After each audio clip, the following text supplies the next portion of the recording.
Bonjour tout le monde, bienvenue... Oh, ça va bien? Salut tout le monde, bienvenue à un nouvel épisode de Puis après. Aujourd'hui, je suis en compagnie d'une femme des Premières Nations. Une femme qui a un parcours vraiment, vraiment inspirant. On va parler d'un Puis après, pas nécessairement facile, mais c'est Puis après les centres jeunesse. Donc, c'est une amie, une femme que j'admire. Je vous présente Joliane Brazeau. Coué, Liane! Coué, comment ça va? Ça va bien, toi? Ça va bien. Je voulais prendre le temps de mentionner qu'on est sur une terre non cédée des Premières Nations, de plusieurs peuples, en fait, des Premières Nations. On est à Montréal. Tiohtià:ke? Exactement, Eliane. Yes. Donc, Tiohtià:ke, c'était un territoire traditionnel où, ancestralement, plusieurs nations autochtones se rencontraient pour échanger, pour partager. Donc, c'est ça qu'on va faire aujourd'hui. Exact. Toi, tu viens de où? T'es de quelle région? Ben oui, nation, mais non, j'allais dire région, en fait. OK. T'es née ici au Québec. Je suis née, oui, exactement. Je suis née à Val-d'Or, pas loin de ma communauté qui est le Lac-Simon. OK. Donc, l'Abitibi, c'est un territoire Anishinaabe, algonquin. OK. Puis, je suis née à Val-d'Or, mais à l'âge de 3 ans, j'ai déménagé ici à Montréal. OK. J'ai un frère puis une sœur qui sont plus jeunes que moi. Donc, moi, je suis la plus vieille. OK. Puis, c'est ça, à l'âge de 3 ans, mes parents ont déménagé à Montréal pour avoir une meilleure qualité de vie, disons. Donc, C'est ton père, c'est ta mère qui est Anishinaabe. Exactement. Mon père, il est alloctone. OK, parfait. Puis ils se sont rencontrés dans la communauté à Val-d'Or. Comment ça s'est passé? Ma mère, elle a pas grandi dans sa communauté, malheureusement. Ma mère, a fait partie de la rafle des années 60. OK. Donc, je sais pas si tu sais c'est quoi. Ben, les orphelinats, c'est tout ça ou dans tu le peux fond, m'en parler, là? Oui, exactement. Dans le fond, il y a eu plusieurs stratégies d'assimilation pour les peuples autochtones. OK. Il y a eu tout d'abord la création des terres de réserve. Ça, je pense que ça a été vraiment la première que les gens qui persistent encore aujourd'hui. Après ça, il y a eu les pensionnats autochtones. Ouais. Donc, la journée du 30 septembre, quand on porte l'orange, c'est pour commémorer tous les enfants qui ont passé par là. Puis, il y a aussi une dernière stratégie qui a été faite plus dans les années 60, qui était la rafle des années 60. Donc, La rafle? La rafle. Rafle? R-A-F-L-E. La rafle, OK. Ouais. Ça, dans le fond, c'est beaucoup d'enfants autochtones qui ont été retirés de leur foyer puis qui ont grandi dans des familles allochtones. OK. Parce que c'est encore une manière d'enlever les enfants pour que les couper de leur culture de leurs racines. Fait que ma mère, elle, ça a été ça. Okay.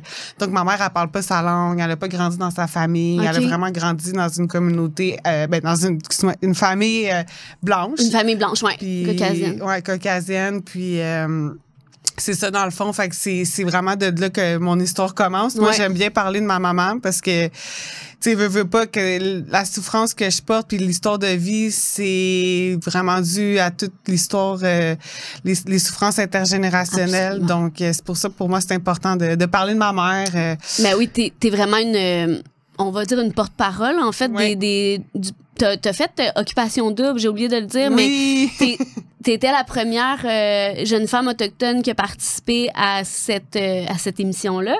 Puis t'es comme devenue une voix là, grâce à ça. Même si l'expérience, je sais pas si tu veux parler un peu de ton expérience dans OD. Comment ça a été? Moi, je l'ai pas écouté. Ah, mais t'as bien fait. Ben, c'est sûr qu'Occupation Double, j'ai quand même, tu sais, je me considère quand même chanceuse d'avoir pu participer à cette émission-là, tu sais, parce que on s'entend qu'ils choisissent pas grand femmes. Puis moi, ben oui, j'étais la première femme autochtone. C'est sûr que moi, mon expérience, j'ai pas pu l'apprécier autant que, mettons, certaines personnes.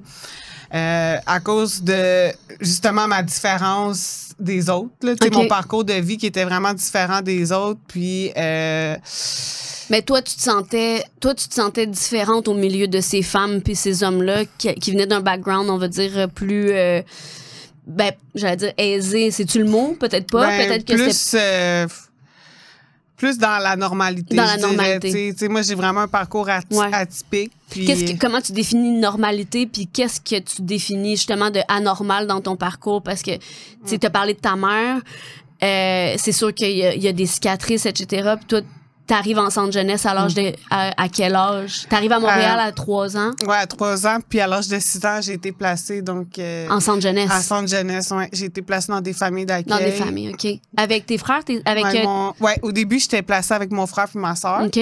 Mais rapidement, on a été vraiment séparés les 3. OK. Là. Mais, tu sais, quand je dis que j'ai pas un parcours normal, c'est, tu sais, que j'ai pas eu la chance de grandir avec mes 2 parents, que j'ai pas eu la structure de vie d'un enfant normal, tu sais, avec un environnement qui est sain, qui est sécuritaire, où l'enfant peut se développer avec, tu sais, au côté affectif. Exact. Là. Mais, tu sais, je pense que toi, tu peux me comprendre aussi avec, tu sais, t'as pas eu ton papa, toi non plus, là. Mais... Non, exact. C'est des... On arrive un peu... comme des petites feuilles dans le vent, là, tu sais, comme fragile. Très, très fragile, très vulnérable. Mais à la fois fort, tu sais, c'est fou comment, en tout cas, moi, je te regarde aujourd'hui, je t'ai pas connu dans ton actif non plus de consommation, je sais que ça a fait partie de ton parcours, mais, tu sais, ça reste que t'es un enfant qui a développé de la résilience très jeune. Ouais. Ben oui, j'ai pas eu le choix. T'as pas eu le choix, là? J'ai pas eu le choix, tu sais, de m'adapter parce que, bon, on va rentrer dans mon parcours de vie, puis on viendra avec Occupation Double puis la consommation, là. Mais comme je disais, moi, à l'âge de 6 ans, j'étais vraiment retirée de ma famille. Au début, moi, j'habitais à Mont-Laurier. OK. Donc, Mont-Laurier, c'est une place, c'est comme entre Montréal, puis... le Val-d'Or, l'Abitibi. Ma mère, elle s'était sauvée de mon père. OK. Ton père était violent ou? Oui, il était violent, il y a des gros problèmes.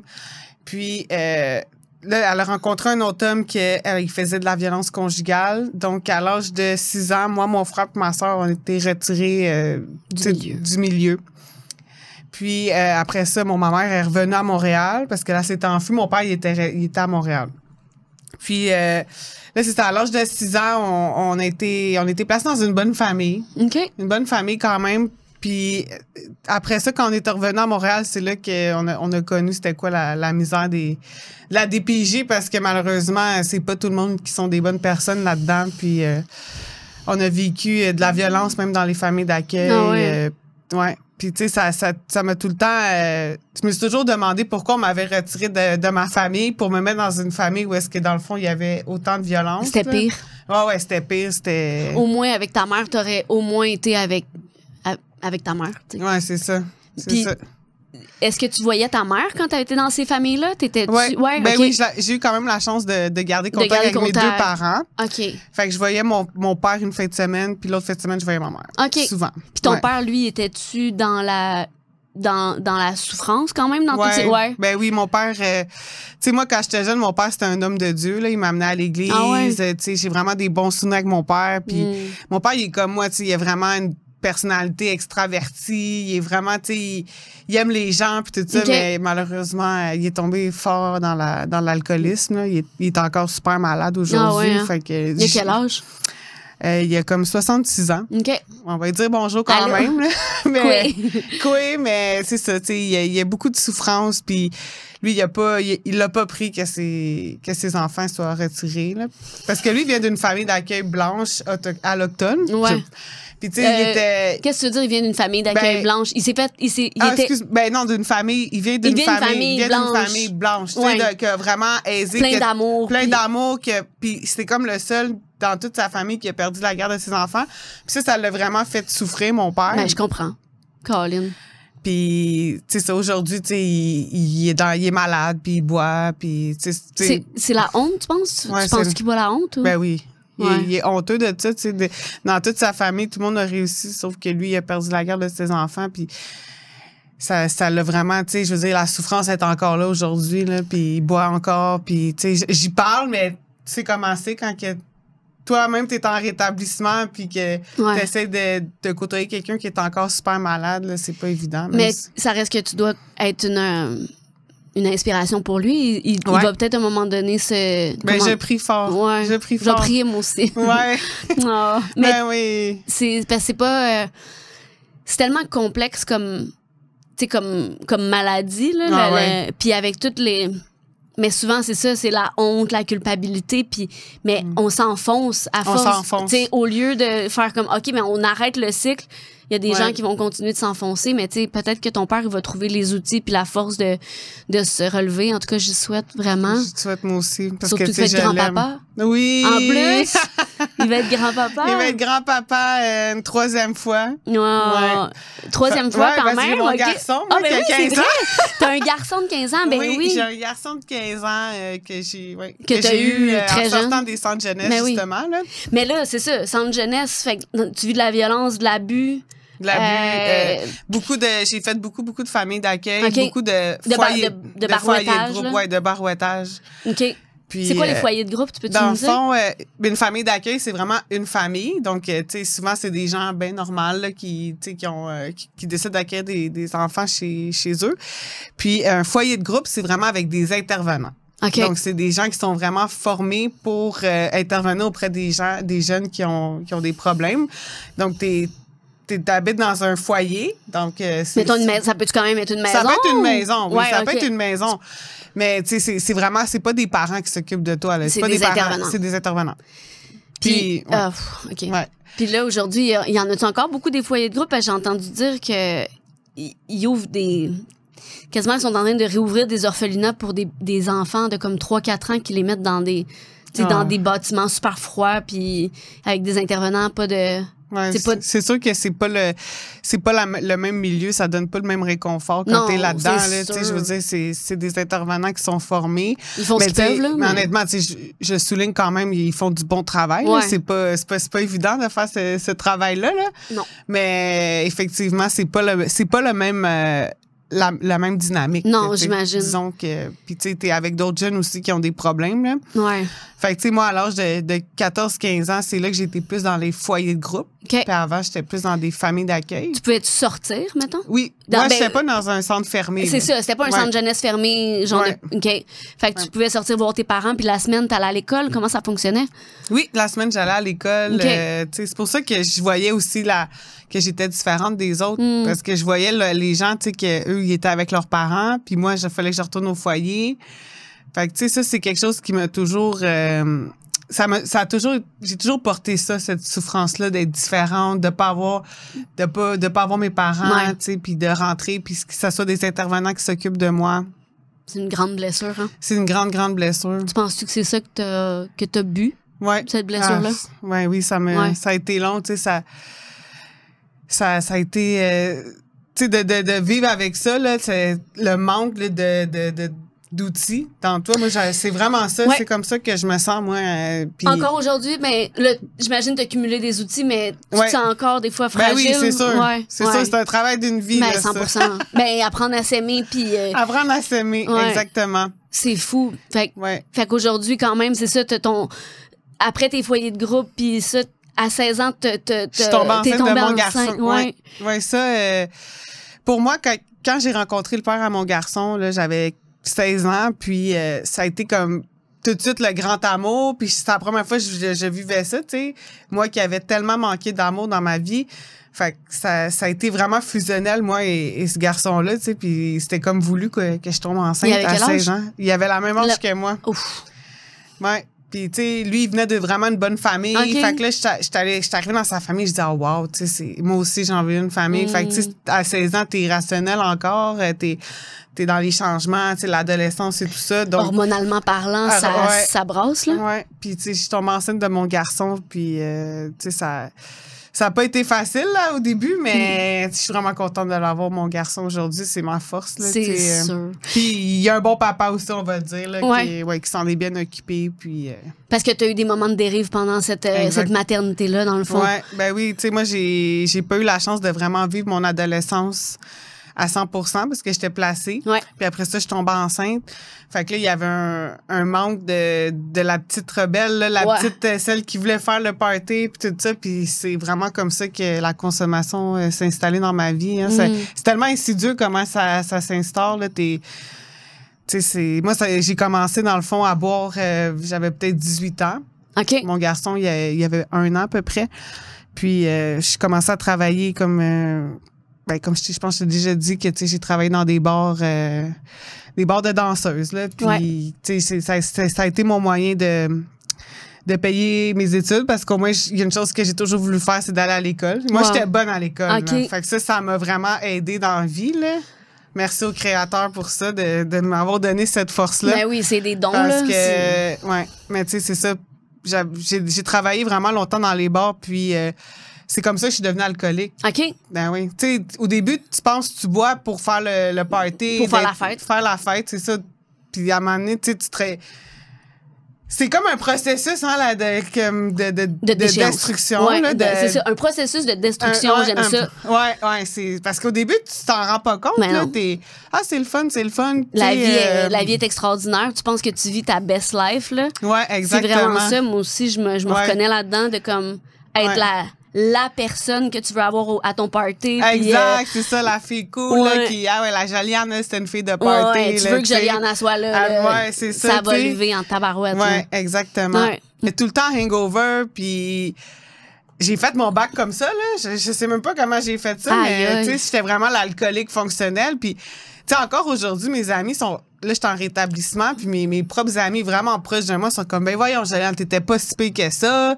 Tu sais, je veux dire, on est tellement on est des bons menteurs, des bons crosseurs, là, tu sais, on porte des masques, puis mes amis me croient pas, là, comment j'étais dans la déchéance, puis tout ça, même que, ben oui, tu sais, parce que pour eux, c'est comme Joliane, elle a des études, tu sais, elle s'occupait de son garçon malgré tout, mais la souffrance était là, tu sais, tu veux pas, quand tu bois comme ça, c'est parce qu'il y a quelque chose que tu veux fuir, là, tu sais.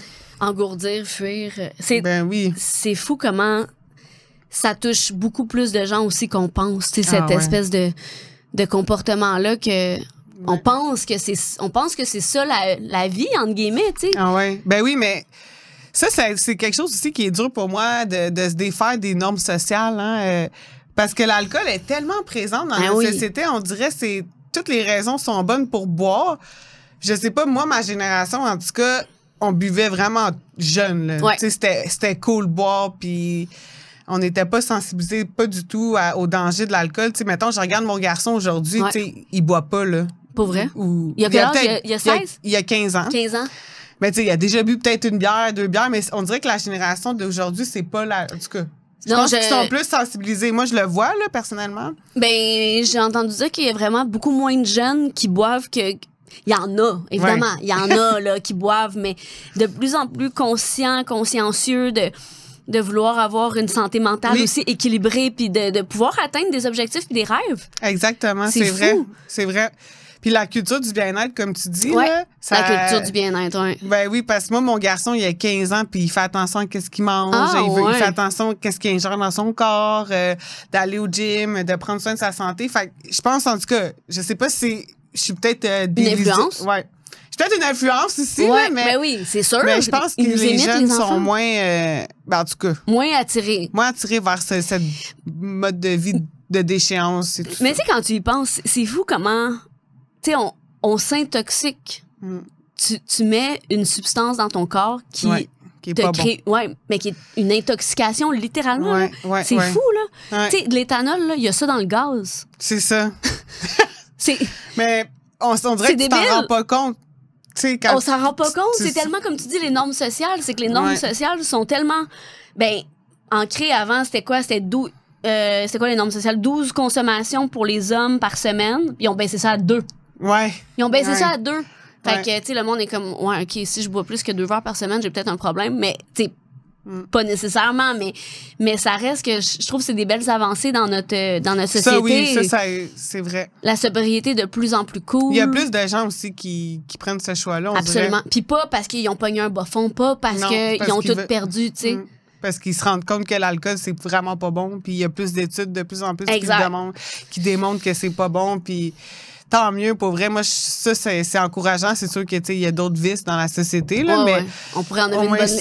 C'est ça. Mais au moins, si on peut s'ils peuvent s'épargner ça, là, parce qu'en tout cas, pour moi, ça a été vraiment difficile d'arrêter de consommer. Tu veux-tu en parler un peu? Ben oui. Ouais. Ben oui, tu sais, à l'âge de 18 ans, comme j'ai dit, j'ai commencé à travailler dans les bars, puis... j'avais besoin d'alcool pour me dégainer. Puis ça a commencé comme ça. Après ça, il y a eu le pot qui est arrivé.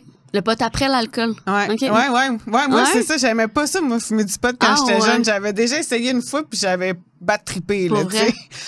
Mais vraiment, quand j'ai commencé à boire vraiment, tu sais, à toutes les semaines, je te dirais, c'était 3-4 brosses par semaine. Oh shit, ouais.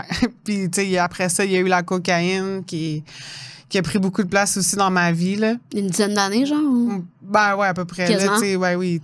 Puis tu t'en rends pas compte, tu sais, un petit sac, une petite ligne, ça s'installe dans ta vie, puis à un moment donné, tu regardes ça, puis t'es comme shit, tu sais, j'en ai dépensé de l'argent là-dedans, des journées complètes à être décalissé, être hangover, là, tu sais. Fait que c'est ça, c'est vraiment... pour moi, ça a été difficile de m'en sortir justement à cause de la société, premièrement, qui nous ramène toujours à l'alcool, tu sais. La banalisation. La glorification. Ouais, c'est ça, tu sais. C'est ça. Ben oui. On glorifie ce mode de vie-là alors que c'est comme... C'est de la merde. C'est de la merde. Puis, tu sais, aussi, un processus de rétablissement, c'est un... moi, en tout cas, j'ai fait vraiment beaucoup de rechutes, là, avant de... Ouais. Parce que dans le fond, t'as commencé... On va dire à boire à 18 ans, weed, cocaïne, etc. Là, toi, tu mènes ta vie comme une championne, là, dans le sens où t'es comme... J'en ai pas de problème. Ben non, t'en as pas de problème. Tu vas à l'école, tu gères, là. T'es hyper fonctionnel, là. Je suis hyper fonctionnelle, là. J'ai même fait une maîtrise, là. T'as fait une maîtrise en conso. Ouais. Maîtrise en quoi? En com? En développement organisationnel. À HEC Montréal. C'est comme la grosse université en plus, là. C'est fou, hein? Ouais. Mais c'est ça, tu sais, je me cachais derrière ça, là, pour éviter de me remettre en question. C'est comme, regarde, moi, j'ai des études, j'ai mon garçon qui va bien, j'ai mon logement. Mais à un moment donné, c'est que tu te lèves des matins, tu sais, de dire, Chris, je t'ai carré de filer de même, là, tu sais, c'est pas le fun, là, d'être malade, de manquer ses responsabilités, le nombre de moments que j'ai manqué aussi, tu sais. Des affaires importantes. Des affaires importantes, tu sais, je vais même dire une confidence sur ton podcast, tu sais, moi, j'étais arrivée à Occupation Double, là, ça faisait 4 jours, j'avais pas dormi, puis j'étais vraiment décalissée, là, tu sais, comme, je veux dire, puis les filles, tu sais, moi, on s'est rencontrés, ils nous ont présenté toutes les faits ensemble, puis après ça, on avait une nuit où est-ce qu'on pouvait aller dormir toute seule dans une chambre d'hôtel, mais moi, j'ai fait comme, OK, bye, là, tu sais, puis ils m'ont même pas revu, ils sont comme, hey, où l'Autochtone? Mais, fait que c'était pas, c'est ça, je suis vraiment pas fière de moi, tu sais, je veux dire, quand je suis arrivée à OD, j'étais déjà vraiment en consommation, là. Ils t'ont fait paraître un peu comme une poffine, non? Ouais. Comme une sorcière? Comme, c'est ça, comme la fille de caractère qui est très instable, puis qui... T'étais-tu instable pour vrai dans ton... Ouais, c'est sûr que, tu sais, moi, j'essayais quand même de garder une bonne image, là, pour, tu sais, vu que je m'identifiais comme autochtone puis tout ça, je voulais pas accentuer non plus les préjugés. Mais tu sais, c'est ça. C'est une émission de télé, c'est un show. Puis, tu sais, pour eux, c'est de... Il y a du montage, là. Il y a du montage, puis pour eux, c'est... Ils peuvent faire ce qu'ils veulent, là. Ils peuvent faire ce qu'ils veulent, puis il manque un petit peu d'ouverture à la diversité puis d'éducation, je dirais. Fait que... T'aurais pu faire dans un prochain OD, une conférence sur, justement, les bonnes pratiques. Les bonnes pratiques, exact, d'intégration de la diversité. Ouais. Ben oui, ils sont remplis de stéréotypes, eux aussi, sans le savoir, là. Tu sais, ils sont... Tu sais, même quand je suis sortie d'OD, moi, c'est parce qu'après, j'ai pris du recul, puis tout ça, puis j'étais comme, je regardais l'émission, puis j'étais comme, tu sais, c'est vrai que j'ai eu des moments comme où est-ce que j'ai pété ma coche puis que j'étais en consommation, mais il y a eu plein de moments où est-ce que, tu sais, je prenais soin des filles, j'étais comme la maman, tu sais, qui faisait à manger. Puis on n'a pas vu ça à l'écran? Ça, on l'a pas vu pendant tout, là, tu sais, fait que ça m'a vraiment... ça a été dur aussi de sortir d'Occupation Double, là. J'imagine. Honnêtement, je sais pas. J'ai écouté une année, l'année de Gabrielle Julien qui avait gagné en 2007. C'est la seule année que j'ai écouté OD, tu sais, puis je trouve ça... Je trouve ça spécial ben, c'est une expérience humaine. Ouais. C'est une expérience humaine, mais il faut que tu sois fait fort en tabarnane pour participer à ça, là. Ouais. Pour vrai. Ben oui. Parce qu'après ça, tu sais pas le regard des autres. C'est ça, t'as aucune idée comment la production t'a mis là, dans cette émission-là. Mais toi, comment ça s'est passé? Mettons, t'es sorti puis c'était-tu, genre, les gens étaient comme arc. Ben, les gens, il y en a quand même beaucoup qui m'ont aimé, tu sais, qui ont aimé mon authenticité, qui ont aimé aussi, tu sais, ma manière d'être proche de mes émotions, puis de... J'ai beaucoup d'introspection. Ça, c'est quelque chose que les centres de jeunesse m'ont donné, tu sais, d'être capable de dire, OK, j'ai mal agi, je te demande pardon. Tu sais, de piler sur mon orgueil, puis de dire comme... Fait que oui, mais tu sais, en même temps, il y a eu beaucoup de de moments où est-ce que, tu sais, j'ai été vue comme la fille qui pète sa coche, puis, tu sais, qui chiale pour rien, puis elle est fatigante, tu sais. Fait que oui, j'ai trouvé ça dur, ce côté-là de l'image qu'ils ont projeté de moi. Ah, ouais. On en avait parlé la dernière fois, mais le trouble de personnalité limite, toi, t'as un diagnostic de ça, si je me trompe pas? Oui, exactement. Ouais. Ouais, c'est ça. On s'en rétablit. On s'en rétablit. Le rétablissement aide beaucoup pour ça, là. Ben oui, tu sais, moi, j'ai un trouble de personnalité limite. Tu sais, j'ai des comportements autodestructeurs dans la consommation. Et dans l'abstinence aussi. Dans l'abstinence. Ouais, oui, tu sais, ça, oui. J'ai encore des comportements. En ce moment, tu sais, c'est plus, mettons, mes chicanes avec mon chum. Là. Je le vois, les relations instables aussi. Ça, c'est un autre trait du trouble de personnalité limite. Ah, je me reconnais aussi là-dedans. Ah ouais? Ben ouais. J'ai jamais été capable d'être en relation avant d'arrêter de consommer. Puis après avoir arrêté de consommer, c'était conflictuel dans ma tête, donc conflictuel dans ma vie. Peur de l'abandon. Peur de l'abandon, ouais. Mais on s'en rétablit aussi. Oui, parce qu'on comble le vide. Tu sais, avant, on le comblait avec la consommation, là.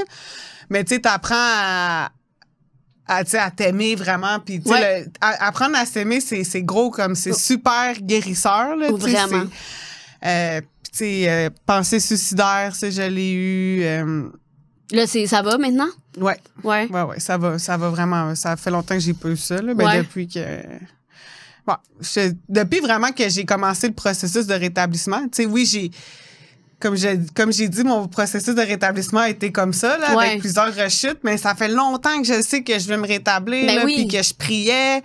Puis même si je consommais encore, je voulais absolument devenir sobre en rétablissement. En rétablissement. Fait que pour moi, c'était... Apprendre à gérer tes émotions, à te gérer, tout court. Ben oui, c'est ça. Puis, tu sais, moi, avec mon trouble de personnalité limite, comme ma psychologue m'expliquait, c'est que vu que j'ai grandi dans plein de milieux différents, j'ai pas eu la chance d'avoir une structure de vie puis des limites qui sont claires. Fait que ça fait en sorte qu'en vieillissant, ben tu développes un trouble de personnalité limite. Trouble d'attachement aussi, d'une certaine façon. Ben oui, c'est sûr que t'as un attachement qui est insécure, tu sais, qui est anxieux, qui est anxieux, ouais, j'ai la même chose. Ouais, hein? Fait que ça, c'est le rétablissement, ça l'aide. Tu sais, moi, c'est ma psychologue qui m'aide. Mes antidépresseurs. Tu sais, ça m'a vraiment aidé à calmer, en tout cas, les envies d'autodestruction. Là. Moi, c'est ça que ça a fait, puis à mieux gérer mes émotions aussi. Là. OK. Puis tu as parlé de prière aussi, c'est ça? Oui, t'as quand même la prière, ça, je te dirais que c'est la base là, pour moi. Là.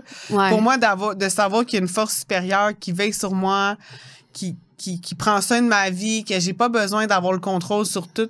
Tu sais, de lâcher prise, là. 100%. Puis c'est un trait tellement fort chez les personnes qui sont atteintes de la maladie de l'alcoolisme puis des troubles de personnalité, c'est le besoin de contrôle extrême. T'as besoin de contrôler, c'est ça. Tout. Les gens, les situations, tout. On est tellement rochant. Par bout. Moi, j'apprends à rire de moi parce que sinon, je me tirerais une balle, là, mais c'est pas vrai, là. C'est un petit peu lourd, comment je le dis, là, tu sais. Mais des fois, on se tombe ses nerfs, là. Moi, ça m'arrive encore, là. Faut apprendre à lâcher prise. Puis pour moi, il y a juste ma force supérieure. Il y a juste mon créateur qui peut m'aider à faire ça, là. Ben, 100%. Parce que, tu sais, dans la vision autochtone aussi, tu sais, de me rapprocher de ma culture, là. Ça, c'est vraiment guérisseur. Puis je sais que ça... Pour les communautés autochtones, les gens, les Autochtones, dans le fond, c'est super. C'est vraiment un gros outil de guérison. C'est super puissant, le retour à la culture. Parce que dans la vision autochtone, c'est vraiment, tu sais, t'as un créateur qui veille sur toute chose, qui est la vie, qui est la terre-mère, dans le fond, là. Puis tu sais, je veux dire, tout ce qu'on a autour de nous, ça prend soin de nous. Fait qu'il faut être dans la gratitude. Puis, tu sais, c'est tellement des belles valeurs, là. Tellement. Ça me fait vraiment du bien de... C'est quoi, c'est la roue de médecine? Roue de médecine, ouais. C'est quoi? Est-ce que tu connais? Ben, je connais un peu, mais pas... tu sais, je suis pas une experte, là, mais tu sais, j'aime beaucoup justement les valeurs autochtones puis les communautés autochtones. J'ai des moments que j'ai passés dans la communauté Innu, puis tu sais, je t'en ai déjà parlé. Oui. J'ai comme un sentiment d'appartenance. Je sais pas si c'est relié à quoi, mais tu sais, des fois, on se reconnaît dans nos blessures. Comme on s'est reconnus dans nos blessures, nous deux, ça a ça a comme fait, oh my God, tu sais, on parlait le même langage, tu sais. C'est vrai.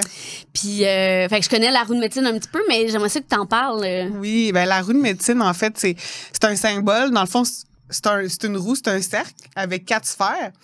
Dans ces 4 sphères-là, tu as la sphère physique, la sphère mentale, la sphère émotionnelle et la sphère spirituelle. OK. Puis c'est vraiment un équilibre entre les 4 sphères. Puis c'est ça qui est beau dans la vision autochtone, c'est que il n'y a pas une sphère qui est plus importante qu'une autre. C'est vraiment de prendre soin de ces 4 sphères-là, puis par des actions concrètes, par des connexions.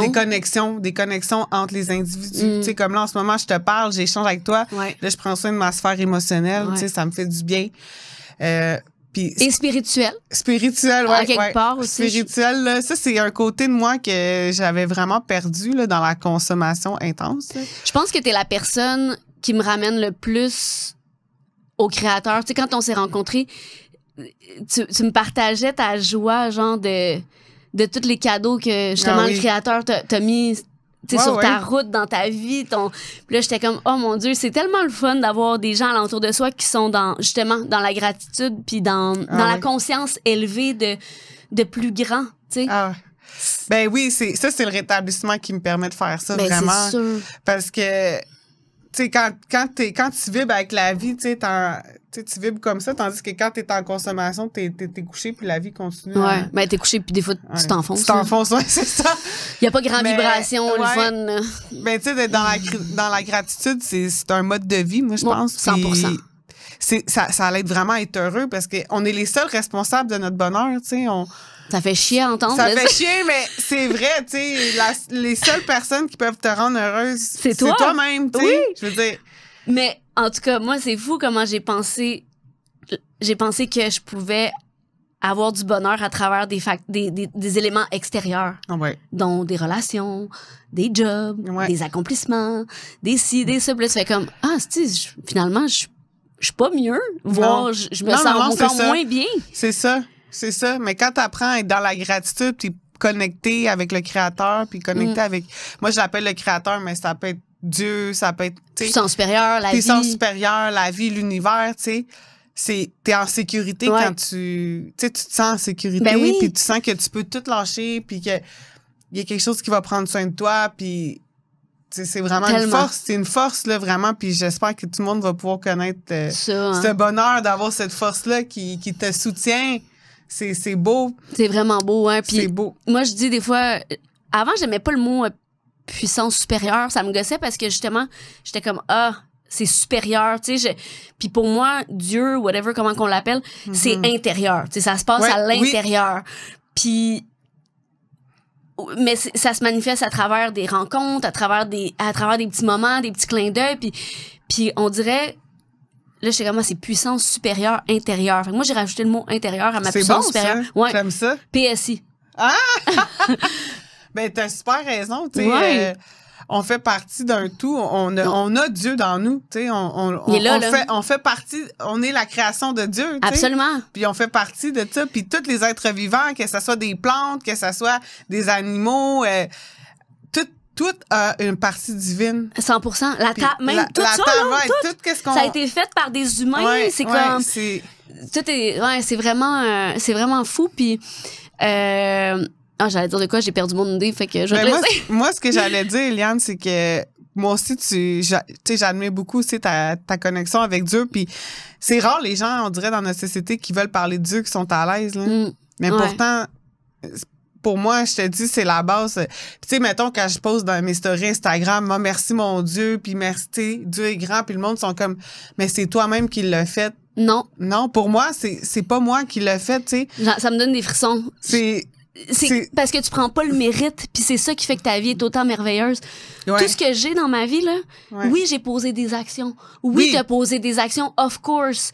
Mais je prendrai jamais le mérite de tout ce qui a été créé dans ma vie. Jamais. Exactement. Jamais. C'est ça. Puis si je commence à faire ça, je me magasine une rechute. Ah ouais. Ça, parce que vrai. Ça veut dire que c'est mon ego qui run le show puis qui est comme moi j'ai fait ci, j'ai fait ça, j'ai créé ci, non. Avec Dieu. Avec Dieu. Ouais. Puis je pense que c'est une forme d'humilité entre guillemets parce que j'aurais toutes les raisons de puis toi aussi, tu sais de te péter les bretelles puis quand je suis là-dedans, je suis comme je me sens malheureuse si je tombe là-dedans. Ouais. Je me sens petite, genre. C'est ça, mais il y aura jamais, on dirait, quand t'es dans l'ego, tu sais. Ça se sent.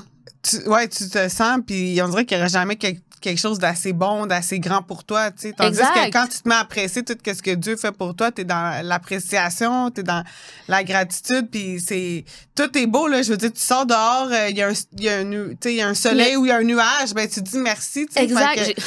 J'ai plein de frissons, je suis comme... Puis tu sais, il y a un vieux sage qui disait, je me rappelle plus exactement l'histoire, là, mais tu sais, n'importe quoi qui arrive, il est comme, ah bon, ou ah ben, ah bon. Puis tout les événements, tu sais, sont ah oui, c'est ça. Le cheval, il se pète une patte, puis là, son fils, à cause de ça, il peut pas aller à la guerre. Ou son fils se casse une jambe, puis là, il peut pas aller à la guerre. Puis là, il dit toujours, ah bon, mais finalement, tous les événements qui sont arrivés ont permis de garder son garçon à la maison, puis de pas aller à la guerre. Puis c'est plate que j'ai pas la référence, parce que je me rappelle pas c'est quoi. Mais c'est un vieux sage. En tout cas, c'est que tous les événements qui arrivent pour que finalement, on soit exactement à la place où il faut qu'on soit. Exactement, oui. Tu sais, c'est comme... Puis c'est fou. Bon, ben, c'est comme... C'est fou parce que des fois, t'es dans le moment présent, puis là, tu trouves ça rushant, tu trouves ça difficile, puis même dans l'épreuve, il faut que tu dises merci. Oui. Parce que cette épreuve-là va te changer, va te faire évoluer, puis absolument. Un jour, tu vas le voir pourquoi tu as vécu ça. Puis moi, je pense que le Créateur nous envoie pas d'épreuves au-delà de nos forces. Fait que 100%. Peu importe qu'est-ce qui arrive, t'es assez fort t'es capable. T'es capable de passer au travers. Moi aussi, je dis souvent ça. Il y a aucune épreuve que le Créateur va t'envoyer que tu pourras pas surmonter. Il te l'aurait pas envoyé sinon. Exactement. Puis, mais tu sais, ça me ramène à la petite Joliane. La petite Joliane qui vit de l'insécurité, qui vit plein d'affaires complètement affreuses. La petite Joliane, es-tu capable de s'apaiser à ce moment-là quand t'es tout petite puis que tu vis autant de... Tu sais, parce que t'as bâti de la résilience, of course. Tu sais, t'es rendu où ce que t'es rendu. Mais dans le vif là, de cette violence-là, de... Comment? Tu te rappelles-tu, genre? T'as-tu une connexion avec une puissance supérieure intérieure? Ben oui, c'est sûr. Ouais. C'est sûr que... Moi, je l'ai toujours senti...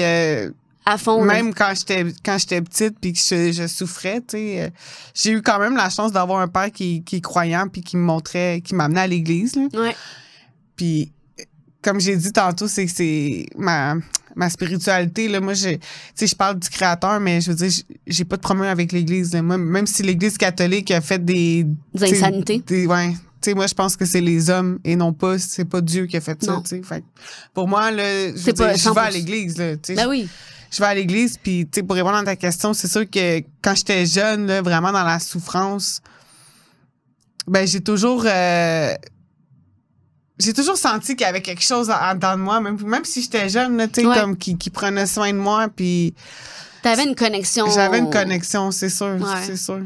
Qu'est-ce que tu dis, admettons, à des... Ben, je sais pas s'il y a des jeunes qui vont nous écouter, mais des enfants qui traversent, tu sais, des périodes difficiles puis qui en vivent peut-être de la violence à la maison parce que tu sais des fois ça peut être insidieux aussi la violence là, on peut en vivre de plein de manières, la violence psychologique, la violence qu'est-ce que tu dis à ces enfants là mettons? Écoute, c'est sûr que je sais que c'est vraiment pas facile à vivre, tu sais, mais je pense qu'un jour ben chacun va avoir la chance de construire sa vie qu'il veut, tu sais. Un jour je pense, mettons, aux jeunes autochtones en ce moment qui vivent dans les communautés où est-ce qu'il y a beaucoup de... Tu sais, qui vivent dans un milieu familial, qui a de la violence, qui a de la consommation. De l'abus. De l'abus physique, de l'abus sexuel. Puis, tu sais, il y en a beaucoup aussi qui malheureusement, qui se suicident. Là. Ça, c'est quelque chose qu'on parle pas beaucoup, là, mais le taux de suicide sont super élevés dans les communautés. Puis c'est quoi les stats, non? Je connais pas les stats, mais je peux te dire que c'est vraiment plus élevé, là. Tu sais, je veux dire, j'en connais plein qui se sont enlevés la vie, puis malheureusement, puis ça, à chaque fois que j'entends ça, tu sais, ça vient vraiment me chercher parce que je suis comme, ça aurait pu être moi, là. Tu sais, ça aurait pu être moi. Fait que, moi, ce que je dis à ces jeunes-là, vraiment, c'est de se reconnecter avec la base qui est la puissance supérieure, qui est le Créateur, parce que ça fait partie de nous, puis ça fait partie... Le mode de vie traditionnel des Autochtones tourne autour de la gratitude envers le Créateur. Tu sais, tout est fait pour remercier la nature, pour remercier la vie, tu sais. Fait que de retourner en territoire, de retourner en nature, d'apprécier, tu sais, tout ça, c'est quelque chose qui peut aider les jeunes aujourd'hui, là. Ta mère, aujourd'hui, comment qu'elle va? Ma mère, elle va bien. Ouais. Ma mère, écoute, c'est une warrior, ma maman, là, tu sais, comme elle s'est faite abandonner à l'âge de 9 jours à l'hôpital par sa propre mère. Sa mère, elle buvait quand elle était enceinte d'elle, tu sais. Puis aujourd'hui, ma mère, c'est ma force, tu sais. Tu la regardes, je te la présenterais, là, puis tu pourrais même pas croire comment elle a tout le temps un sourire. Tu sais, elle a fait beaucoup de travail sur elle. Elle m'a beaucoup soutenue aussi dans tout ce que je faisais, tu sais. Puis vraiment, tu sais, aujourd'hui, c'est une bonne coucoum. Une grand-mère. Oui. Wow. C'est une bonne coucoum. Ben, mon fils, il l'adore. Puis, tu la vois souvent? Oui, je la vois vraiment comme, je te dirais, une fois par mois, là. OK. Puis elle habite à Granby. OK. Ouais, fait qu'elle vient souvent, mais elle vient m'aider aussi au quotidien, des fois, de faire mon ménage, mettons. Donc, tu sais, c'est vraiment une mère qui... Elle était aimante. Ouais. Tu sais, même si elle n'a pas eu la chance d'élever vraiment ses enfants parce que... Tu sais, on est partis vraiment jeunes. Mais aujourd'hui, pour elle, d'être là pour nous, puis d'assurer le rôle de grand-mère, c'est important, puis ça lui permet de se guérir. Puis aussi, tu sais, quand je l'amène avec moi dans des powwows, ma maman, là, tu sais... Tu fais des powwows? Ben oui! Je suis jamais allée dans un. Va falloir que je te mène. J'aimerais vraiment ça, pour vrai. Ah, c'est puissant, c'est des powwows, là, tu sais, dans le fond, tout le monde était invité. Mais c'est comment ça marche? C'est des fêtes traditionnelles. Okay. Dans le fond, c'est des fêtes vraiment où est-ce que les communautés, les nations autochtones se réunissent pour célébrer, encore une fois, le créateur, la vie, la terre-mère, la résilience, la terre-mère. Tu sais, c'est super beau, c'est des danses. Toutes les formes de danse qu'on trouve dans les powwows, ça a toute une signification, puis c'est tout pour se rapprocher de la nature, du créateur. Oh. Fait que c'est vraiment une expérience qui est spirituelle, tu sais. T'arrives dans un powwow, tu peux pas être en consommation. Ah non? Non, OK, non, fait que c'est abstinence. Tout le monde est abstinent, tu sais, ça, c'est important hot, aussi, tu sais. Ben oui. Mais tu sais, l'alcool, là, puis toute la conso en général, tu sais, ça détruit les Autochtones parce que ça les a éloignés de ça, tu sais. De leur connexion. Leur connexion. Tu penses-tu que il y a vraiment une allergie? Oui, ben oui. Comme un quelque chose dans le sang. Quelque chose qui est physique, là. Ouais, c'est ça, hein? Ben, c'est sûr que, tu sais... Comme toi, tu faisais des blackouts, puis t'étais genre... Ah, ouais, j'étais la reine des blackouts, là. Je me réveillais le lendemain, puis tu te rappelles absolument pas de rien, là. Mais tu sais, ça, c'est... Tu sais, nous, les Autochtones, dans notre sang, là, ça fait pas très longtemps qu'on consomme de l'alcool. C'est pas comme les Européens, où est-ce que ça fait des siècles et des siècles. Fait que c'est sûr que on a moins de tolérance. On n'a pas l'enzyme pour digérer bien l'alcool. C'est ça. L'enzyme, c'est le mot que je cherchais. Ouais, c'est ça. Mais ça, c'est vrai, là. C'est physique, là. Ah, c'est fou. C'est physique parce que... Tu sais, on n'a pas le système pour ça. Tu sais, nous, c'est un système qui est fait pour être dans la nature, connecté, puis... Tu sais, toute la création des terres de réserve, ça l'a empêché les Autochtones d'aller en territoire. Ça l'a amené des problèmes de consommation suite au pensionnat. Tu sais, c'est vraiment des grosses souffrances. Puis, tu sais... Des gros traumas. Des gros traumas. Tu sais, moi, je suis allée dans ma communauté, puis j'ai vu des choses, là, tu sais, des enfants qui ont 11 ans qui boivent, là, puis... Tu sais, ça l'arrache le cœur quand tu vois ça. T'es une mère, là, tu sais, puis tu sais, t'es comme, voyons... Mais c'est pour ça que ça prend beaucoup de guérison, puis c'est pour ça que ça prend aussi des gens comme moi qui en parlent de ces réalités-là, parce que les gens, tu sais, sont là puis ils vont juger sans savoir exactement, sans connaître. Ouais, c'est ça, de où ça vient, tu sais. Moi, je me suis souvent fait dire, toi, t'es autochtone, tu dois boire beaucoup, hein, tu sais, des commentaires vraiment de colons, là, colonial, là, ouais, colonial. On s'appelle pas les colons pour rien. Ouais, c'est ça. Mais tu sais, c'est... Ah non, mais c'est l'ignorance. Ouais. Puis l'ignorance a le mépris facile. Quand tu connais pas une situation, c'est tellement facile de mépriser. Ouais. Tellement. Ben oui. C'est comme, informe-toi, tu sais, éduque-toi.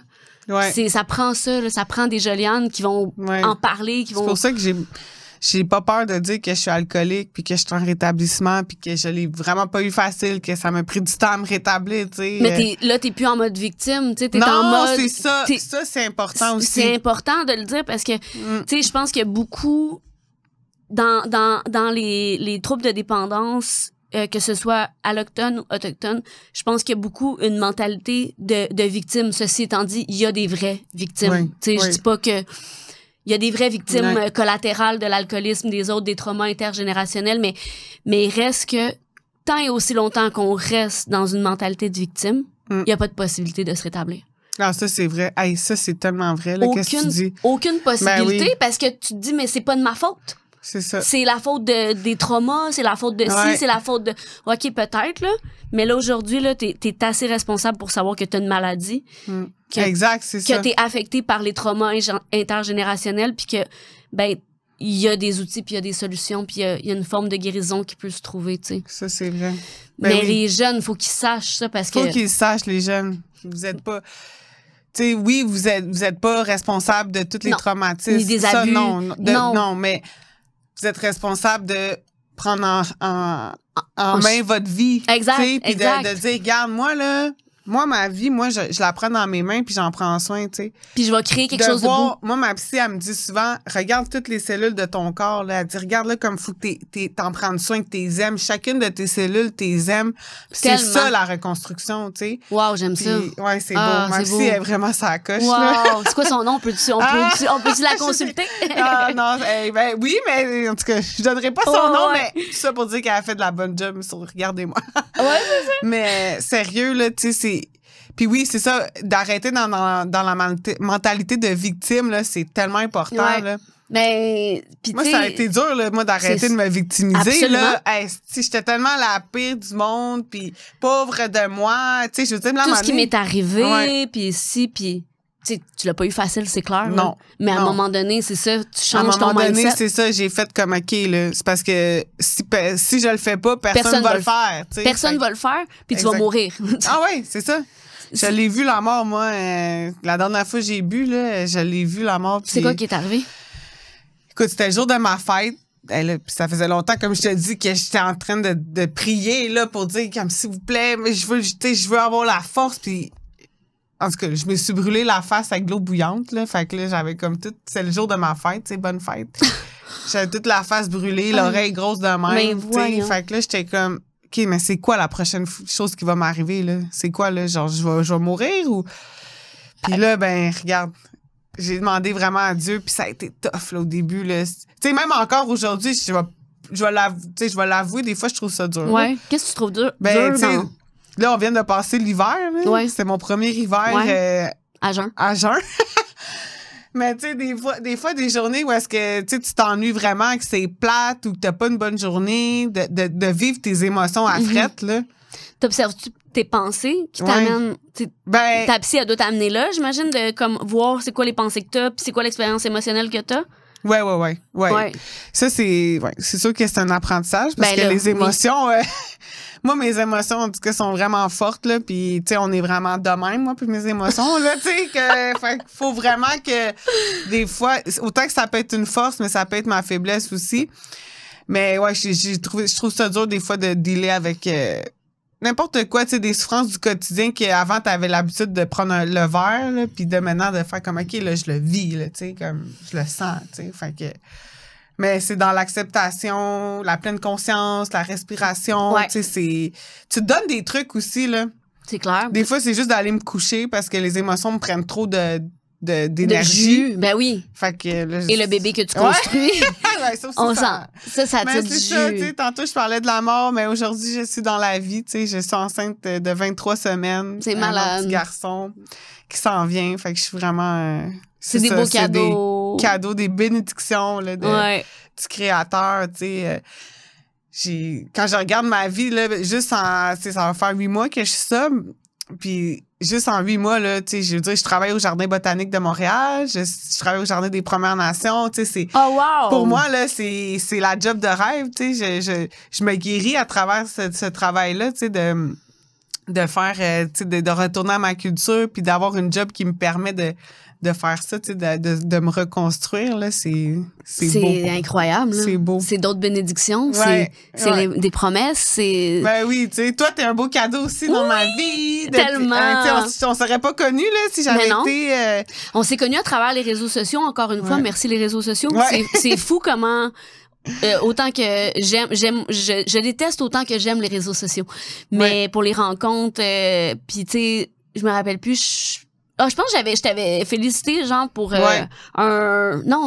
un mois d'abstinence. Il me semble que tu avais partagé que ça faisait un mois. Là, je t'avais écrit, puis on avait une amie comme... On a Charlie. On a Charlie en commun. Mm-hmm. Ben, Charlie, elle te l'a dit que j'étais comme entre la... Oui, elle m'avait dit que tu strugglais. J'avais de la misère. Là, je pense que c'est carrément pour ça que je t'ai écrit, en fait. Non, mais merci. Mais tu vois, ça... Fait que tous les gens là, qui ont de la misère, qui sont dans le struggle, là, comme j'ai été. Puis comme sûrement que toi aussi, t'as été, tu sais. Moi, pendant 15 ans, j'étais dans le struggle. Avant d'arrêter, je veux dire, j'essayais comme toi, là. Tu sais, tu te dis, j'ai prié. Mais moi, je priais le petit Jésus aussi, là. Tu sais, c'était pas le petit Jésus, mais genre, je voulais tellement devenir heureuse à jeun. En fait, tu sais, la sobriété, je connaissais pas nécessairement ça, mais... Puis quand j'étais abstinente, on va dire que je réussissais à faire des temps d'abstinente, j'étais misérable. J'étais comme... Je sortais pas, je m'empêchais de vivre, en fait, par peur de consommer à cause des normes sociales. Exact. Tu sais, fait que je restais à la maison, puis j'avais aucun épanouissement, là. Tu sais, là, je suis libérée là, de l'alcool, mais ça m'a pris beaucoup d'essais-erreurs. Tu sais, ça m'a pris... c'est pour ça que les gens qui nous écoutent, là, il faut pas que vous lâchez, il faut que vous... persister, que vous continuez de croire, puis tu sais, c'est vraiment un jour à la fois, puis il y a des jours que c'est vraiment pas facile, puis... Que c'est 1 minute à la fois. 1 minute à la fois, exactement, tu sais. Puis aussi, quand t'as été vraiment longtemps dans la consommation comme nous, tu sais, de réapprendre à aimer la vie sans consommation, c'est un méchant apprentissage, là. C'est comme si tu restarts du début, là, tu sais. Exact. En fait, oui, exactement. Tu restarts du début, puis même avant... Tu sais, des fois, tu retournes dans qu'est-ce que t'aimais quand t'étais jeune. Oui, c'est ça. Je sais pas si ça t'a fait ça, toi, mais là. Absolument. J'ai comme... Il y a tellement d'affaires que j'avais oublié, tu sais, puis il y a Steve-O qui a dit à un moment donné, la maladie de l'alcoolisme, c'est la seule maladie que tu deviens meilleur après ton Oui. Tu deviens meilleur qu'avant. Ouais. Tu comprends ce que je veux dire? On devient encore plus hot qu'avant d'avoir commencé à consommer. C'est vrai. Hey, c'est beau, Je trouvais ça tellement beau. C'est beau, mais c'est vrai que je me sens comme ça parce que t'as connu l'enfer de la consommation. T'as connu, tu sais, le côté égoïste, le côté victime, le côté manipulateur, crosseur. T'as tout connu ce côté-là, puis là, tu deviens comme une fleur qui fleurit, tu sais, vraiment qui... Mais pas des seins, par exemple. Non, on n'est pas des seins. Ben oui, tu sais, puis ça prend de la bienveillance puis de la douceur envers soi, hein, parce que c'est ça, tu sais, c'est de réapprendre à tout ça, tu sais, ma psy a dit, là, t'es en train de dégeler, là, comme un lac, là, l'hiver qui dégèle, ben c'est le même que je me sens, tu sais, c'est une journée à la fois de réapprendre la vie, puis c'est ça prend de la patience, puis vraiment beaucoup d'amour. Puis hormonalement parlant, on va se le dire, pour les femmes, tu sais, enceinte, pas enceinte, il reste qu'on a comme un enjeu hormonal qui peut être quand même assez quelque chose dans le rétablissement. Hein? Moi, je sais que j'ai eu beaucoup de sautes d'humeur. Mais tu sais, je suis tombée vraiment.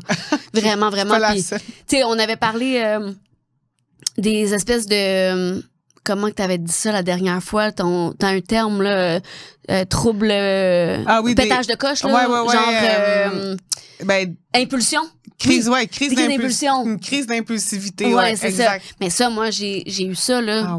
Beaucoup, surtout enceinte, là. Ouais. Parce que, hormonal. Parce que ça, c'est tellement fou, même, tout ce qui se passe dans ton corps. Puis, tu sais, c'est pas, y a pas de honte à ça. Puis je pense qu'il faut en parler pour que les femmes aussi se sentent moins seules. Mais, tu sais, sont rochants, nos chums. Ah oui, maison. Ben oui, c'est vrai, ça, les hormones, là, les femmes, faut encore être plus bienveillantes, je pense, que les hommes, là. Ouais. Puis, tu sais, moi, je suis en rétablissement, mais je suis enceinte aussi, fait que je dors vraiment beaucoup, là, tu sais, c'est intense comment je dors, là. Je peux dormir, je peux me coucher à 8 heures le soir un vendredi, puis me réveiller à midi le lendemain, mais j'ai vraiment besoin de sommeil. Puis ça, c'est toutes les années aussi comme... C'est la grossesse, mais c'est les années que j'ai pas dormi, là. Ouais, c'est sûr que tu rattrapes, là. Je rattrape tout, fait que c'est vraiment, tu sais... Je pense que les premières années, là, je suis dedans en ce moment, puis tu pourras me dire, mais c'est vraiment un gros changement, c'est une grosse adaptation, là. C'est fou comment la vie change, puis comment... mais ça prend du temps. Tu sais, moi, je me rappelle que j'ai broyé pendant je dis 1 an, mais c'est quasiment 2, mais je faisais le deuil de ma personnalité d'avant, tu sais. Ah ouais, hein? Puis je pensais vraiment que ma vie allait être plate, puis que ce serait plus jamais pareil. Puis ça a plus jamais été pareil, mais ça a été encore plus extraordinaire, tu sais. Ben oui, t'as reçu beaucoup de cadeaux, toi aussi. J'ai reçu beaucoup de cadeaux. Ouais. Ah ouais. J'ai reçu énormément de cadeaux. J'en ai scrappé une coupe, dans le sens où j'ai saboté à jeun. J'ai fait des affaires. Ben c'est ça. Parce que, tu sais, oui, le rétablissement, c'est pas magique, là. Je veux dire, t'as encore des fois tes comportements toxiques qui reviennent. Ouais. T'as définitivement encore. T'as encore les comportements toxiques. Puis ça, je parle de... du ressentiment, d'être dans le ressentiment, ça, avant, c'est quelque chose, moi, qui me faisait vraiment boire, là. Le contrôle, de contrôler, d'apprendre à lâcher prise. OK, j'ai pas le contrôle, là-dessus. Non, il y a juste moi que je peux changer. C'est ça, exact. Il y a juste mes pensées à moi que je peux changer pour pouvoir avoir une journée gérable, tu sais. Parce que sinon, c'est du chaos, là, constant, là. Moi, j'ai eu beaucoup de chaos à jeun, en toute franchise, là. Ouais, hein? Beaucoup. Mais il faut apprendre à vivre avec ça, puis... Puis aussi, quand tu passes à travers une période comme ça de chaos, tu sais, t'es fière de toi, tu te sens puissante, là, parce que t'as réussi à le faire à jeun. Puis t'as réussi à t'en sortir, mais à un moment donné, en tout cas, je sais pas t'en es où dans ton rétablissement, mais vient un moment donné où t'as plus envie de souffrir. D'aucune manière. C'est ça, oui. Tu sais, fait que là, t'es comme, moi, c'est la paix, puis ce que je priorise aujourd'hui, c'est ma paix. Puis si je la priorise pas, ben c'est tout mon entourage, puis toute ma vie qui est cop, finalement, tu sais. C'est pas ça que je veux. C'est vraiment important que tu dis de... Moi, j'appelle comme la culture du bien-être. Ouais. Moi, c'est comme ça que je l'appelle, mais c'est la même chose que toi, la paix, tu sais, c'est que tu prends la décision consciente d'être comme, OK, là, je prends soin de moi, de ma vie, mes cellules. Ouais. Puis, regarde le reste, là. Tu sais, je veux dire, même en ce moment, avec toute la situation un peu inconfortable dans laquelle on est avec Donald Trump, puis comme toutes ces affaires-là, c'est dur, là, je pense, en tant que société, de vivre ça, mais de se concentrer sur soi, de dire, que moi, je prends soin de mon espace vital, puis de, tu sais, mon énergie, puis tu sais, c'est un choix. Ouais.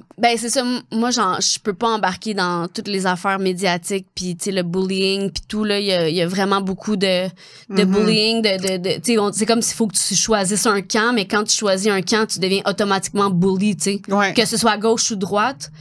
Les personnes qui disent qu'ils se font bully sont finalement les bulliers, tu sais. Fait que c'est comme, ça devient un peu...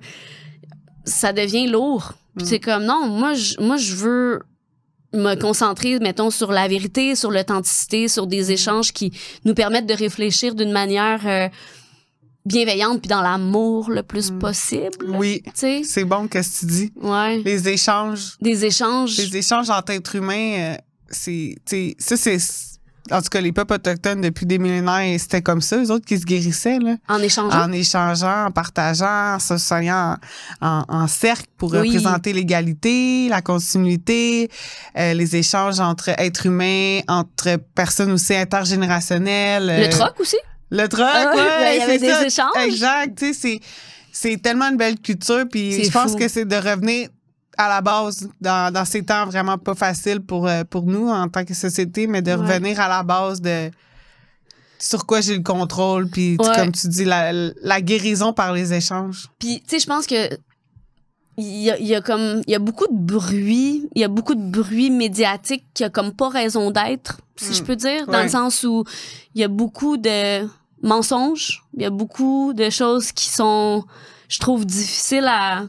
Moi, ce que je trouve difficile, c'est justement de voir à quel point la société est comme divisée, alors que c'est comme plus simple que qu'est-ce que c'est, en fait. Qu'est-ce qu'on voit. Ben oui. C'est comment que je veux dire? Je veux pas rentrer ça, dans... c'est que les gens... C'est ça, je pense, le but des médias aussi, là, c'est de faire... De nous diviser, là. Ouais. Du sensationnalisme, de nous diviser. De créer la peur. La peur, c'est ça, tu sais, mais il faut revenir à l'unicité, parce qu'on est tous des êtres humains, au final, tu sais. Ouais, puis se demander qu'est-ce qui est vraiment vrai, tu sais. C'est quoi que je consomme, justement? C'est quel genre de médias que je consomme? Quel genre quel genre de journal je lis, tu sais. C'est vrai, ça. Mais ça, c'est une manière de prendre soin de soi aussi. Absolument. Ben oui. Où est-ce que je trouve mon information? Ouais. À quoi je crois? Tu sais, il y a plein d'affaires qui sont pas nécessairement la vérité, tu sais. Ben oui, absolument. Fait que c'est ça. Mais c'est vraiment... moi, je suis vraiment, j'allais dire fière pour toi. Je sais pas si ça se dit. Je suis fière. Mais non, mais je suis heureuse pour toi que tu aies trouvé un espèce d'espace de sécurité, tu sais, de rétablissement, puis que tu sois ancré là-dedans. Ben oui. Parce que c'est facile de se désancrer. Hey, mais c'est fou, c'est comme tu dis, là, ça tient à un fil, là, tu sais, je veux dire. Un bras, je le dis souvent, on est à un bras de distance. Un bras, ouais, c'est vraiment bon, ça. Moi, c'est fou. Je m'en rappelle souvent, un bras de distance. Ouais. De mon premier verre. Ouais. Mais tu sais, c'est fou que tu me dises ça parce que ça m'arrive souvent de penser à là, 1 an, mettons. Tu sais, ça fait pas longtemps, là. Tu sais, comment j'étais là, 1 an, là, de...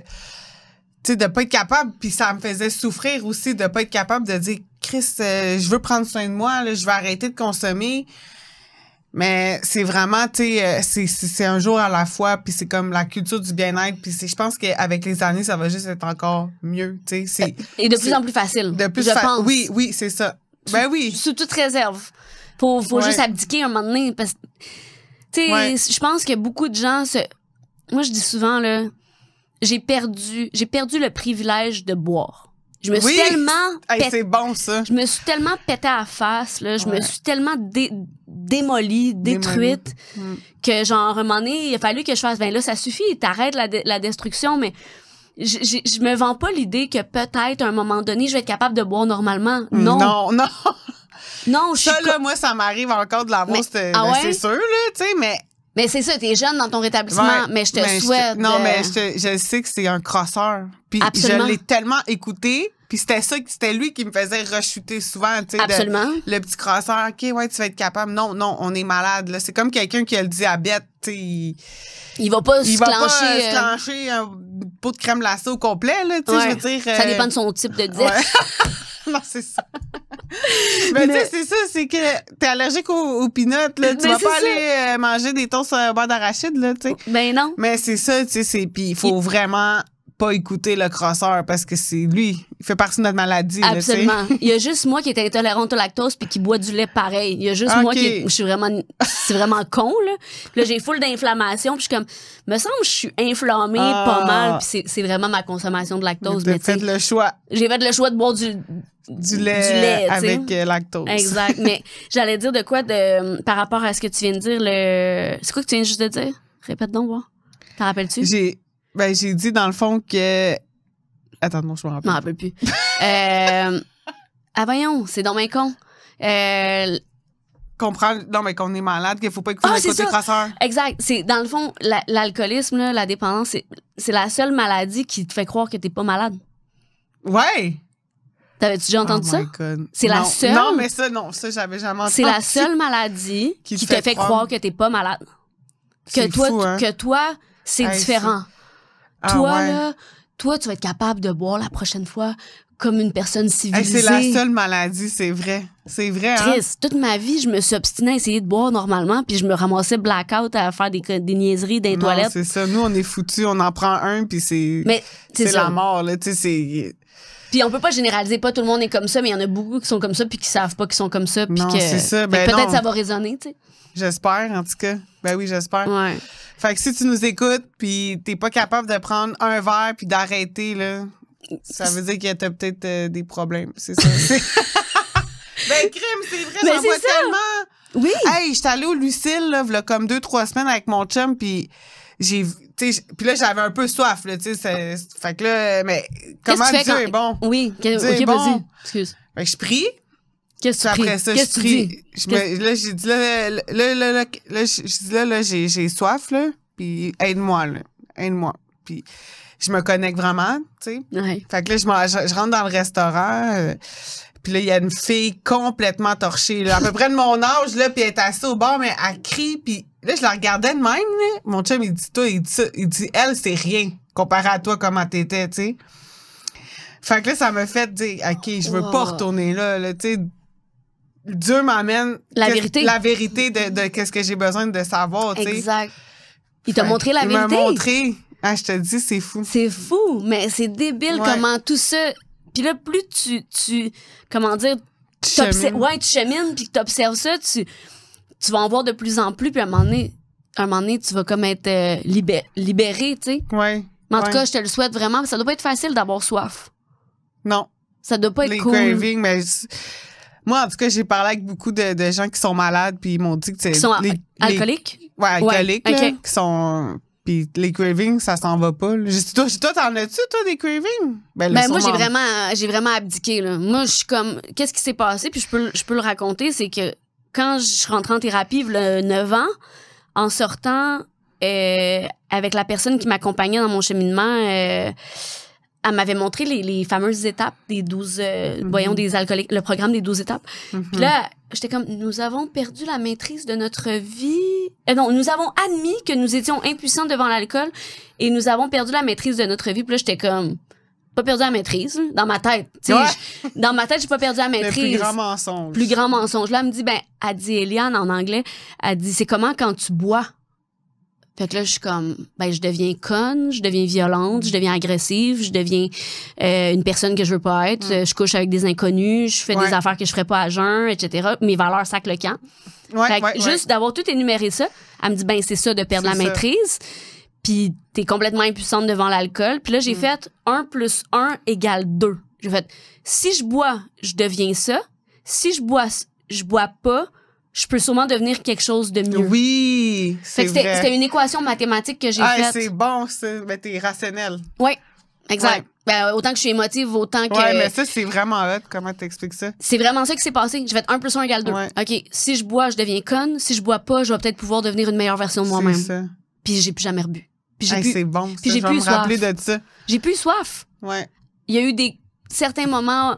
ou au niveau affectif, par exemple, on parlait de relations où j'avais des enjeux affectifs que là, je me disais, peut-être que ça me soulagerait, tu sais, mais... Tu t'es rappelé. Je me suis rappelé. Puis l'équation. Oui, l'équation. Puis il y a une madame avec qui je cheminais qui m'avait dit, « Don't let anyone te faire perdre ta sobriété. » Puis surtout pas un homme. Laisse jamais un homme te faire perdre ta sobriété. Hey, ça, c'est bon. Puis ça, là, je te dis, là, j'étais comme n'importe quel dude que je pouvais, parce que j'ai rencontré des gens avant d'être avec le père de mes enfants. Puis il y en a pas un, là, qui m'a fait perdre mon rétablissement. Pour toi, c'est vraiment précieux. C'est avant tout, là. Tu sais, c'est comme la sobriété, ça passe avant n'importe quoi. Avant n'importe quoi. Dieu en premier. Ouais, Dieu en premier. Sobriété. Après ça, mes enfants. Ma famille, mon chum, ma carrière.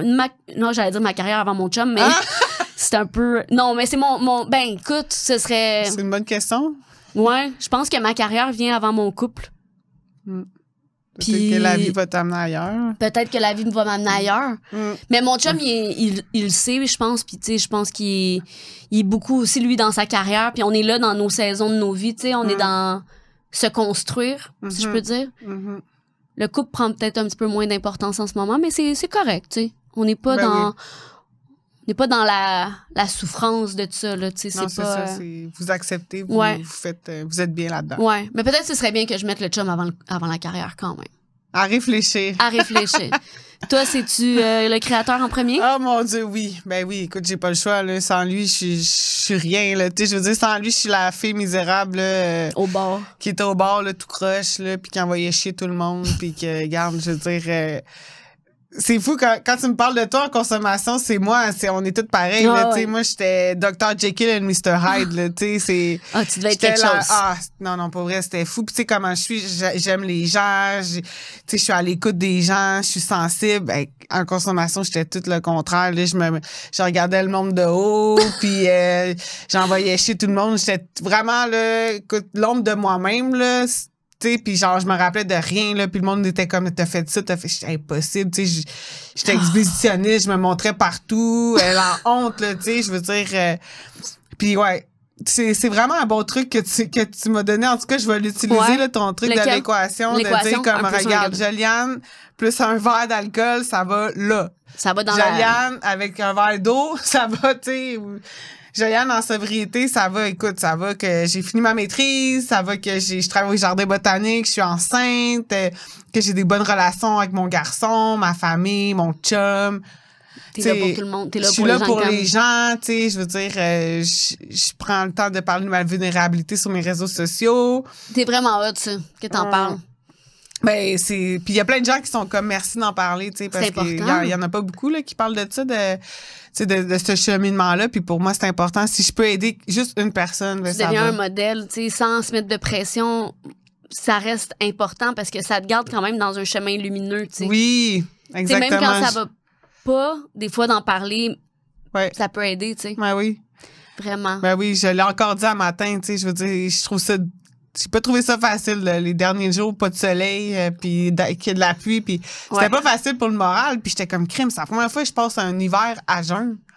Mais tu sais, moi puis mon chum aussi, d'ailleurs, il a arrêté de boire aussi, là. Les deux, on a arrêté de consommer. Félicitations. Fait que ça, c'est vraiment un beau cadeau, puis lui, il est comme shit, tu sais, j'avais jamais essayé ça. Tu sais, lui, ça faisait depuis au moins 20 ans qu'il buvait, là. Qui était en consommation, puis il a jamais... Tu sais, comme en 20 ans, c'est la première fois que je fais autant de mois sans boire, puis il voit juste des bienfaits, tu sais. Fait que c'est sûr. Les deux, comme tu dis, c'est des chemins pas empruntés, hein. C'est d'aller, c'est un chemin de rétablissement, c'est un chemin nouveau, c'est un chemin lumineux, c'est un chemin que tu déchiffres. Que tu déchiffres. Des friches. Que tu défriches. Oui, exactement. Ben, tu le déchiffres aussi d'une certaine manière parce que il y a une couple d'équations qui sont qui sont un peu t'es comme parce que aussi on a toutes nos conceptions puis nos perceptions erronées de notre vie d'avant. Tout comment tu te vois. Moi, il y a plein d'affaires des fois que je suis comme aïe, c'est mon ancienne manière de penser ça. Puis là ben il faut que je réussisse à transformer ça. Ouais. Tu sais, je viens de me catcher en train de le faire, là, l'affaire de mettre ma carrière avant mon chum. Tu sais, ça, c'est un... Pour moi, il y a quelque chose là, parce que je suis une workaholic. Ouais. Je suis... Puis en le disant, je me dis, ça devrait peut-être pas être ça. Tu comprends? Mais ça, c'est juste toi qui le sais, puis il n'y a pas personne non, il y a personne qui peut juger. Non, 100%, je suis d'accord, mais ça reste que c'est un comportement de workaholic. Ouais, de dépendance. De dépendance, de mettre la carrière. C'est ça, c'est comme les réseaux sociaux, on en parlait tantôt, là, de consommer des réseaux sociaux, c'est une forme de dépendance. Absolument. Aussi. Là, ça nous nourrit, tu sais, ça te fait évader, mais d'une autre manière. Là. Absolument. Puis, mais il y a une chose, par exemple, c'est que ça montre que je suis pas dans la dépendance affective. Moins. Ouais, c'est vrai. Fait que, tu sais, c'est 2 poids, 2 mesures. C'est ça. Ben oui, mais tu sais, un moment donné. Un moment donné, on prend soin du mieux qu'on peut de nous-mêmes. Exactement. Puis c'est l'important d'abord. Tu sais, c'est quoi l'important d'abord. C'est quoi qui est le plus important? Tu sais, c'est... Peut-être que dans une certaine période, c'est la relation avec ton chum. Dans une autre période, c'est ton emploi. Tu sais, comme toi, tu viens de changer de job. C'est sûr qu'il faut que tu y mettes du temps puis de l'énergie, tu sais. Oui. Exactement, c'est ça.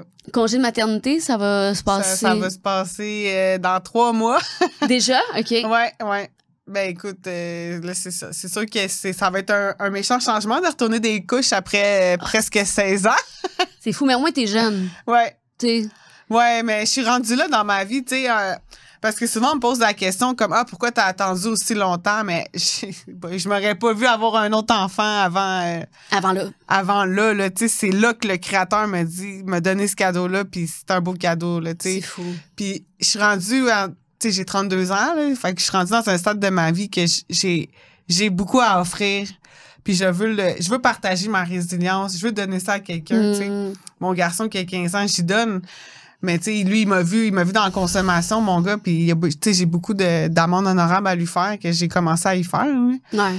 Puis tu sais, mon gars, il est fier de moi, par exemple. Ah, c'est sûr. Tu sais, il le voit, il dit maman, t'as tellement changé, là, il dit t'es tellement amélioré, puis tu sais, je le fais pour mes 2 garçons, dans le fond. C'est lui qui est en route, puis lui qui est déjà là. Ouais. Mais c'est une bonne motivation, tu sais. C'est sûr que tu le fais pour toi à la base, mais quand t'as des petits êtres humains comme ça à prendre soin. Tu sais. Si tu prends pas soin de toi, comment tu prends soin du petit, là? C'est ça. C'est fou, là, comment tout part de nous, tu sais. C'est débile. Aïe, aïe, aïe. Hey, ça fait déjà presque 1h30 qu'on jase. Oh, wow. Hey, c'est vraiment une belle discussion, Eliane, sur la résilience, là. Merci pour l'invitation. Merci de... Tu sais, aussi, je sais que tu vas dans les communautés autochtones. T'es allée à Pessamit. Ouais. Fait que, tu sais... J'espère y retourner. Ça fait 3 fois que je vais, là. Wow. J'aimerais vraiment ça aller dans d'autres communautés, comme on en parlait tantôt. Aller transmettre un message d'espoir, puis aussi que la créativité, puis tu sais, tu peux te bâtir une super de belle vie à jeun, tu sais. Souvent, c'est qu'on a cette mauvaise perception-là que comme quand t'arrêtes de consommer, ta vie est plate. Non, pas du tout. Mais tu parles de créativité, là. Moi, j'ai commencé à faire de la peinture depuis que je suis en rétablissement. Puis je savais pas, moi, que genre... J'aimais ça, que j'avais un talent. Puis, Puis après ça, tu sais, là, en ce moment, au Jardin botanique, il va y avoir une belle médiation culturelle que j'ai montée moi-même. Vous viendrez. Mais c'est sur les arts. Dans le fond, c'est à partir du 27 juin jusqu'au 24 août. Malade. Fait que là, tu viendras, Eliane. Dans le fond, c'est sur les arts traditionnels autochtones, le perlage et la broderie. Puis justement, dans cette médiation-là, j'ai fait beaucoup de recherches, puis j'explique comment l'art peut être guérisseur pour les peuples autochtones. Oh, wow. Tu sais, le retour, parce que les peuples autochtones, ils faisaient ça depuis la nuit des temps. Oui, là, tellement de talent. C'est ça, tu sais. Puis la créativité, Ah, ça va tellement belle, d'ailleurs, les tiennes. Montre donc. Oh, wow. C'est fait en peau de phoque. C'est une artiste Inuk qui m'a donné ça. Puis, tu sais, c'est vraiment important, tu sais, de la créativité, de faire quelque chose avec ses mains, là. C'est super guérisseur. Fait que je sais que Sobolab est vraiment là-dedans. Fait que ça, déjà en partant, ça peut vraiment aider les communautés de favoriser la créativité. Tellement. Puis tout ça, puis tu sais, t'es en pleine conscience, t'es en guérison. T'es là, c'est ça, t'es dans le moment présent, exact. C'est ça permet aussi des fois de raconter une histoire que peut-être pas capable de l'expliquer avec tes mots, mais tu sais, mettons, moi, mes boucles d'oreilles, tu sais, c'est fait en coquillage puis en peau de phoque. Fait qu'elle, dans le fond, l'artiste qui me les a vendus, tellement belle. Elle dit, pour moi, c'est comme une manière de raconter mon identité parce qu'elle, c'est une Inuk qui vient du Nord, du Nunavik, mais elle a grandi au Sud. Fait que c'est comme les coquillages, ça représente le Sud, puis la peau de phoque, ça représente le Nord. Fait que, tu sais, c'est vraiment des belles manières. Puis je sais que sur Bella, vous êtes vraiment ouvert. Tellement. Vous êtes dans la créativité beaucoup. Vraiment, c'est un laboratoire, puis, tu sais, la créativité, c'est ça. Moi, c'est devenu ma nouvelle drogue de choix. Tu sais, je suis tombée aussi un peu dans la performance, là, évidemment, of course, comme n'importe quel bon dépendant. Mais je m'accueille là-dedans maintenant. Puis je suis comme, ça fait partie de ma personnalité aussi. Tu sais, il y a ça que tu sais, des fois, on se tape sur la tête, c'est comme, j'en fais trop, ou les perceptions des gens. Puis moi, j'ai comme appris à embrasser le fait que je suis une multi-projet personne. Une personne avec des multi-projets. C'est vrai. Toi, je te vois aller, là, des fois. Mais je suis comme ça. Ouais. Je suis pas brûlée, moi. Non? Ben t'as de l'énergie? Ben oui, parce que c'est le créateur. T'es cute. C'est le créateur qui me donne toute cette inspiration-là. C'est pas moi, Eliane. Un temps, c'était moi, Eliane, et mes projets, mon ego. Un temps, je te le cacherai pas. Puis j'ai souffert en tabarouette. Mais là, maintenant que le créateur est rentré dans mon cœur, c'est plus doux, tu sais. C'est beaucoup plus doux. Wow. Ouais. Ah, c'est beau. Ben oui, c'est beau. Puis je suis vraiment contente que tu aies accepté l'invitation puis qu'on ait repartagé à nous deux ce chemin de résilience. Ouais. Merci. C'est vraiment un beau podcast. Puis après, vraiment, c'est inspirant. Toutes les invités que vous avez. Ah, t'es fine. Merci. Fait que moi, je vous dis merci aussi, j'allais dire à la maison. À la maison, merci beaucoup de votre écoute. Non, mais pour vrai, on se revoit pour un prochain épisode très bientôt. Merci de votre écoute. Bye!